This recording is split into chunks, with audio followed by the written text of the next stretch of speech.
LS मराठीच्या माध्यमातून गाव भेट दौरा सुरू आहे। आपण शिरूर तालुक्यातील प्रत्येक गावोगावी जाऊन गावच्या समस्या जाणून घेत आहोत। आपण आता आहोत घोड नदीवरती। या बाजूला अहमदाबाद गाव आहे आणि ह्या बाजूला टाकळी हाजी गाव आहे।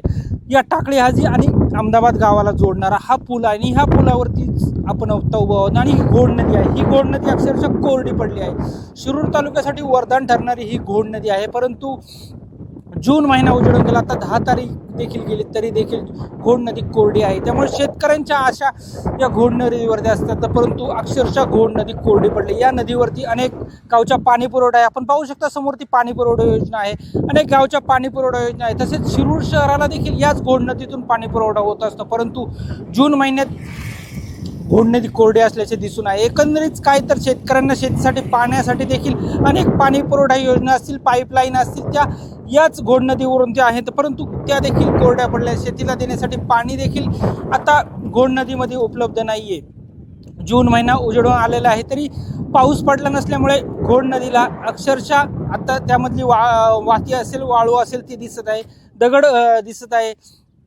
अनेक प्रकारचे जे पाण्याच्या योजना आहेत त्या उघड्या पडल्याच्या आपल्याला दिसत आहे।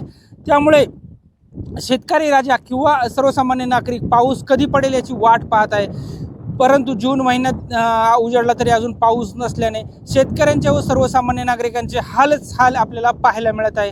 हीच ती घोड नदी आहे, परंतु त्या घोड नदीवरती आता पाण्याचा थेंब देखील नाही, कोरडी पडल्याचे चित्र आपल्याला पाहायला मिळत आहे। एकूणच काय तर आपण गावगावचा आढावा घेत असताना आपण घोड नदीचा देखील आढावा घेतला आणि पाण्याची परिस्थिती देखील जाणून घेतलेली। त्यामुळे शिरूर तालुक्यात पाणी परिस्थिती देखील बिकट झाल्याची परिस्थिती आता पाहायला मिळत आहे।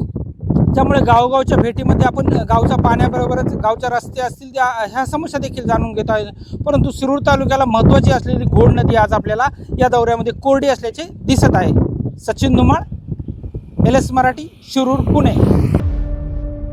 छत्रपती संभाजी महाराजांच्या पावनभूमीतील महागणपतीच्या आशीर्वादाने पंचतारांकित MIDC म्हणून ओळख असलेल्या शिरूर तालुक्यातील प्रत्येक गावचा आवाज बनवून